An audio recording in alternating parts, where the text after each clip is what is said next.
Okay बच्चा party, so welcome to standard 7 Hindi पुस्तक तुमच्या समोर मांडलेलं आहे. हिंदी सुलभ भारती. फर्स्ट ऍक्च्युली तुमची पहिली इकाई आपण सुरू केलेली आहे. या इकाईमध्ये तुम्हाला जो फर्स्ट लेसन है तो है वाचन. तो जो वाचन मेरा जो लेसन है तो एक्चुअल लेसन नहीं है, आपको थोड़ा एक मेले के बारे में बताया गया है जहाँ पर आप देख सकते हैं अलग अलग साहित्य है, वहां पे अलग अलग बुक्स है. Gayatri please with the sound. Good girl. तो आप देख सकते हैं कि यहाँ पे किशोर साहित्य है, इस तरह पे किशोर साहित्य है यहाँ पे. Please with the sound Gayatri. बड़ा Gayatri. Yes. So what happens की आपण रेकॉर्डिंग करतोय त्यामुळे सर्वांचे आवाज चालू ठेवून चालणार नाहीये. तुमचा आवाज बंद ठेवा, म्हणजे ते रेकॉर्डिंग तुम्हालाच पाठवणार आहे मी. सो प्लीज आवाज म्यूट करा. गुड. यहाँ पे आप देख सकते हैं कि यहाँ पे किशोर साहित्य है. किशोर मतलब जो बड़े होते हैं उनका साहित्य. यहाँ पे विज्ञान की कथाएं है. यहाँ पे बाल साहित्य है, छोटे बच्चों का जो साहित्य होता है, या फिर साहित्य मतलब किताब. किताबों में जो भी उनके बारे में या फिर उनके लिए जो भी है वो वहाँ पे है. अभी देखो ई बुक्स आपने यहाँ पे देखा होगा आपने ई बुक्स.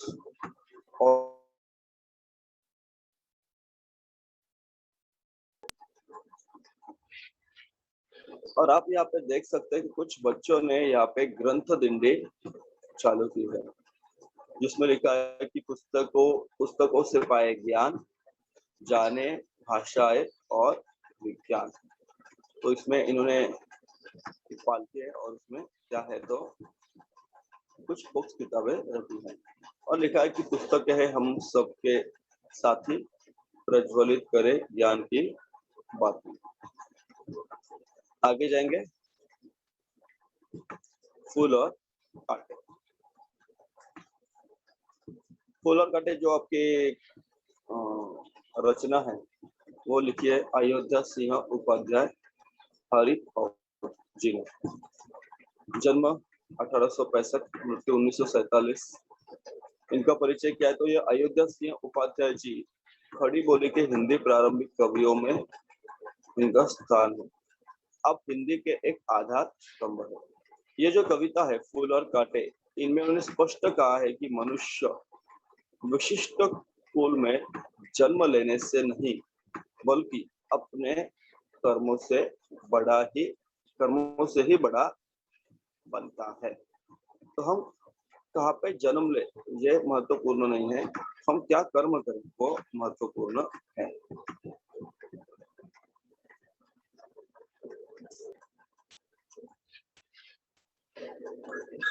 है जन्म लेते जगह में एक ही पौधा उन्हें है पालता. रात में उन पर चमकता चांद भी एक से ही चांदनी है डालता. तो हम सभी पे एक ही चांद है, वही सभी पे एक ही चांदनी डालता है. एक ही पौधा होता है, उसी पौधे के ऊपर अलग अलग फूल, अलग मतलब फूल सेम ही रहते लेकिन अलग अलग जगह वह जन्म लेते हैं. ठीक है. मैं मतलब मेघ उन पर बरसता एक से ही उन पर हवाएं है बही.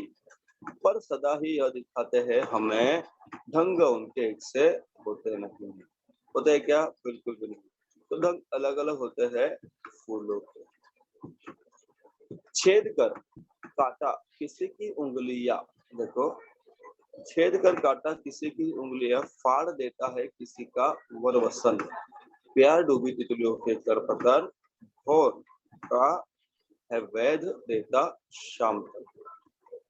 फूल लेकर तितलियों को गोद में भोर को अपना अनूठा रस पिला. निज सुगंध और निराले रंग से है सदा देता कली जी की खिला. मैं तुम्हारा समझून सांगतो, डोंट वरी। है खटकता एक सबकी आंख में, दूसरा है सोता सुरसिस पर। किस तरह कुल की बढ़ाई काम दे, जो किसी को किसी में हो बड़प्पन की।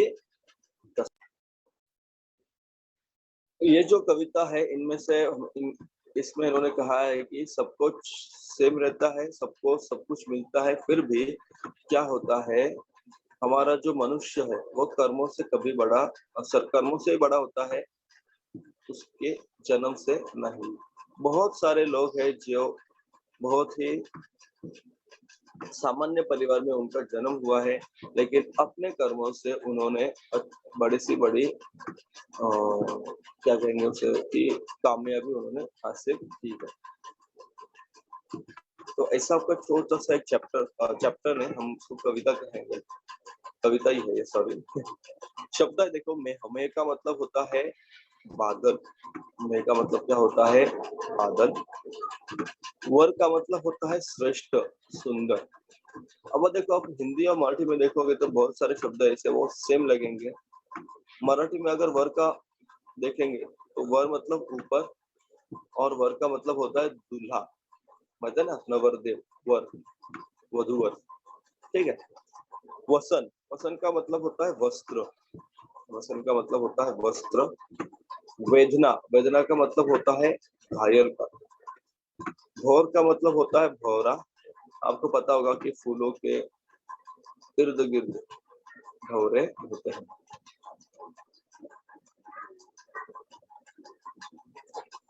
उसके बाद जी, जी का मतलब होता है मन। सोहना, सोहना का मतलब होता है शोभा देना।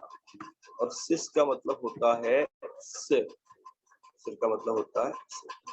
यहाँ पे आपको पूछा है कि तुम्हें कौन सा फूल पसंद है और क्यों, ठीक है।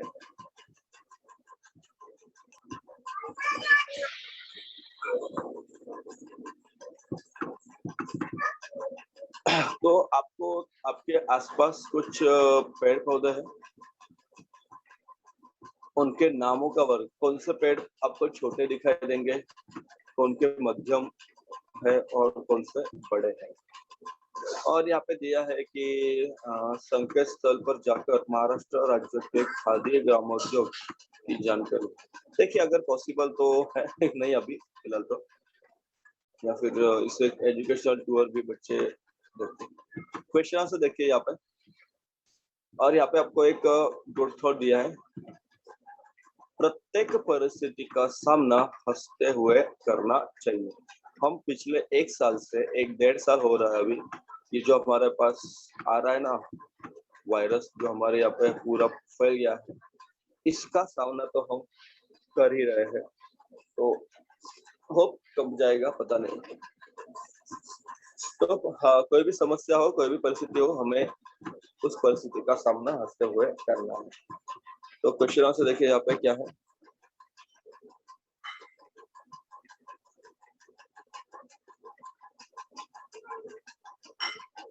एक सेकंड,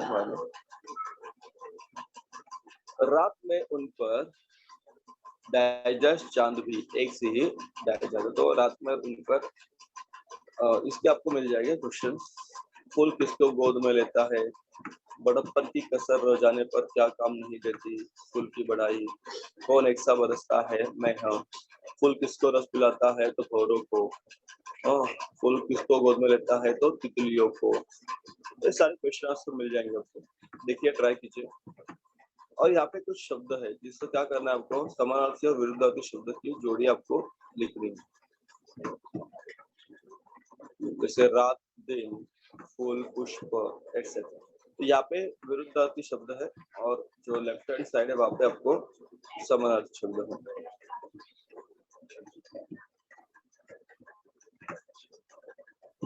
हाँ ये सॉरी यहाँ पे है, इसमें से ढूंढ कर लिखना है आपको, सॉरी इसमें से आपको ढूंढ कर लिखना है। देखिए ट्राई कीजिए, बहुत ही इजी है, आप ट्राई कर सकते हैं। इसके बारे में अच्छा चैप्टर है दादी माँ का परिवार। तो ये जो कविता है, ये कविता आपको आई होप समझ में आ चुकी है। मैंने शायद रिकॉर्डिंग में वो सब नहीं लिया जो मैं आपको पढ़ाया था या फिर समझाया था, Don't worry, I hope you understood well.